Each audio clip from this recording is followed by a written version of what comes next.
berjumpa kembali bersama kami di tim Mata Panah Hanamaru The Flash Power. Saat ini kita bertepatan yaitu di tanggal 10 November 2020 di Hari Pahlawan Nasional. Beberapa puluh tahun yang lalu, pertempuran itu menewaskan setidaknya kurang lebih 6.000 sampai 16.000 pejuang Indonesia. Karena banyaknya pejuang yang tewas hari itu, maka ditetapkan 10 November sebagai Hari Nasional, yaitu Hari Pahlawan, melalui nomor Kepres nomor 316 tahun 1959 tanggal 16 Desember 1959. Pertempuran yang dikenal dengan Pertempuran Surabaya itu berawal saat tentara Inggris yang bergabung dalam pasukan Sekutu datang ke Indonesia dan mendarat di Jakarta dan di Surabaya. Sejarah Hari Pahlawan yang diperingati tiap 10 November bermula dari Pertempuran Surabaya. Kedatangan para tentara itu adalah sebagai keputusan dari Blok Sekutu yang bertujuan untuk melucuti tentara Jepang serta membebaskan para tawanan perang yang ditahan Jepang, juga memulangkan tentara Jepang ke negerinya. Namun pada kenyataannya para tentara Inggris tersebut juga datang bersama Nika untuk mengembalikan Indonesia kepada administrasi pemerintahan Belanda. Dan saat itu yang Indonesia telah menyatakan kemerdekaan tentunya merasa kesal dengan keputusan tersebut. Keadaan semakin memanas saat di Hotel Yamato yang sekarang bernama Hotel Majapahit yang terletak di Jalan Tunjungan nomor 65 Surabaya dikibarkan sebuah bendera Belanda. Maka dilakukanlah perundingan dengan Mr. Plukman dari pihak Belanda di Hotel Yamato, namun pihak Belanda menolak untuk menurunkan bendera tersebut. Terjadilah baku tembak di ruangan perundingan dan menewaskan Mr. Plukman, juga seorang Indonesia bernama Siddiq. Saat itu juga terjadi sebuah insiden, yaitu dirobeknya bagian biru dari bendera Belanda yang berkibar pada tiang di atas Hotel Yamato. Setelah insiden di hotel tersebut terjadilah pertempuran kecil mulai tanggal 27 Oktober 1945.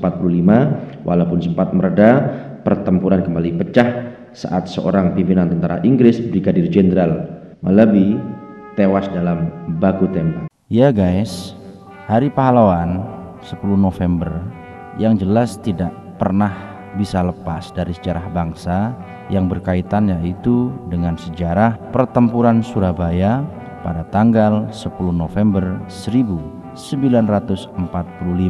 Dalam garis besar bahwa kegiatan Hari Pahlawan ini ada 3. Kalau dulu kita berjuang mengangkat senjata, maka sekarang utamanya saat ini karena negara kita atau seluruh dunia juga tengah mengalami pandemi, perjuangan kita yaitu berjuang melawan berbagai permasalahan bangsa, seperti selain tadi pandemi Covid, juga kita memerangi kemiskinan, bencana alam, narkoba, paham-paham radikalisme yang saat ini tengah semarak. Jika ditarik jauh ke belakang, munculnya peringatan Hari Pahlawan bermula dari rangkaian peperangan dalam Pertempuran Surabaya melawan Sekutu yang mencapai puncaknya pada tanggal 10 November 1945. Kurang lebih kronologinya seperti ini sejarahnya. Pada tanggal 31 Agustus 1945 atau kurang lebih setengah bulan setelah proklamasi kemerdekaan Republik Indonesia, pemerintah menyerukan bahwa mulai 1 September 1945 bendera merah putih dikibarkan di seluruh wilayah Indonesia. Rangkaian selanjutnya itu tepatnya pada 19 September 1945. Para pemuda dan para pejuang Surabaya menurunkan dan merobek warna biru dalam triwarna bendera Belanda yang dikibarkan di Hotel Yamato. Bendera tersebut kemudian dinaikkan kembali dengan menyisakan warna merah putih yang merupakan warna bendera Indonesia. Selanjutnya di tanggal 25 Oktober 1945, rombongan pasukan Sekutu termasuk Inggris dan Belanda yang sebelumnya telah tiba di Jakarta pada tanggal 15 September 1945 mulai memasuki kota Surabaya tanggal 25 Oktober 1945. Pasukan ini tergabung dalam Rehabilitation of Island Personnel of War atau bantuan rehabilitasi untuk tawanan perang dan untuk melucuti senjata tentara Jepang. Dan pada tanggal 27 sampai 30 Oktober 1945, perang pertama militer sekutu atau Belanda pada waktu itu dengan arek-arek Surabaya 30 Oktober 1904 terjadi. Pemimpin pasukan Inggris di Jawa Timur, Brigadir Jenderal Aubertin Malabi, tewas dalam suatu insiden pada tanggal 30 Oktober 1945.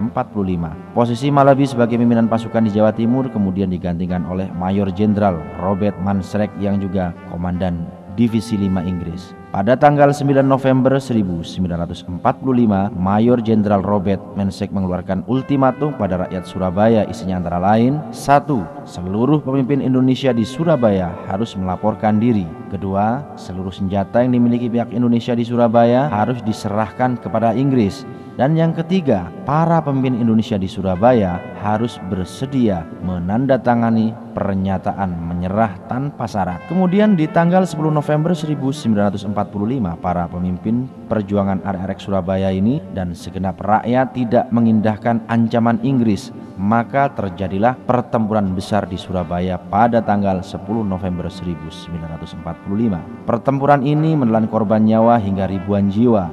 Kota Surabaya pun hancur lebur. Salah satu pejuang yang berperan besar mengobarkan semangat perlawanan rakyat Surabaya dalam pertempuran ini adalah Bung Tomo. 1 tahun dan tanggal 10 November 1946, Presiden Soekarno menetapkan bahwa setiap tanggal 10 November peringati sebagai Hari Pahlawan dan diperingati hingga saat ini. Tiap kali kita merayakan Hari Pahlawan 10 November, kita menyatakan supaya kita membagikan semangat seperti pada waktu 10 November 1945 di mana rakyat kota Surabaya melawan tentara Inggris yang ingin menghukum dan menundukkan penduduk kota Surabaya. Sebuah pertempuran besar yang terkenal secara internasional. Dan rakyat kampung-kampung di Surabaya telah mengorbankan kurang lebih sekitar 20.000 jiwa penduduknya, dan Inggris kehilangan serdadunya dalam pertempuran dengan senjata yang lebih modern pada waktu itu. Jadi guys, Hari Pahlawan ini tidak akan bisa lepas yaitu dari soal pertempuran beberapa hari